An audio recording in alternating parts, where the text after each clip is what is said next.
Hello everyone, আসসালামু আলাইকুম। আশা করি সবাই ভালো আছেন। আজকে আপনাদের মাঝে আমি আমাদের অ্যাকোয়ারিয়ামের গল্পের কথা জানাবো। আমার হাজব্যান্ড এই অ্যাকোয়ারিয়ামটি একদিন সন্ধ্যাবেলা এনে আমাকে সারপ্রাইজ দিয়েছিল। তারপর এখানে মাছগুলো তখন ছিল 5টি বড় বড় মাছ, কিন্তু এই মাছগুলোতে সুন্দর মতো খাবার, গোসল সব কিছু দেওয়ার পর একদিন আমরা আলাদা পাত্রে 3টি মাছ আলাদা করে রাখি। যেহেতু এই মাছটি অক্সিজেনের ধারা চলে, আমাদের ভুল কারণে সেই অক্সিজেনের অভাবে 2টি মাছ মারা যায়। ধরতে পারেন এটা একটা সতর্কতামূলক পোস্ট বা ভিডিও।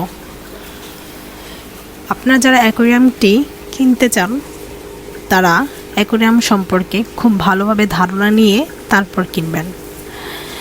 এগুলো ঘরকে দেখতে সুন্দর করে সাজিয়ে তোলে, ফুটিয়ে তোলে, দেখতেও ভালো লাগে। বিশেষ করে বাচ্চারা দেখলে আরও বেশি খুশি হয়। তবে মাঝে মাঝে এই অ্যাকোয়ারিয়ামটা 7 দিন পর আপনারা পরিষ্কার করতে পারেন। কিছু রুলস আছে, এদেরকে সারাদিনে 2 বার খাবার দিতে হয়। এই খাবারের প্রেক্ষিতে 7 দিন পর এই মাছটা সহ ভিতরের সকল কিছু পরিষ্কার করার পর কিছু পুরনো পানি রেখে দিতে হয়। তারপর অ্যাড করে মাছগুলোকে সুন্দর করে সংরক্ষণ করে রাখতে পারেন।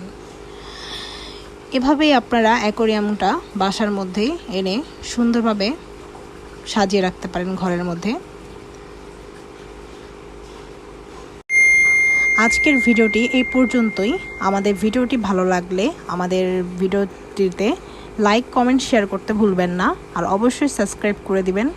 আশা করি সবাই ভালো থাকবেন। আমাদের ভিডিওটি এই পর্যন্তই। আল্লাহ হাফেজ।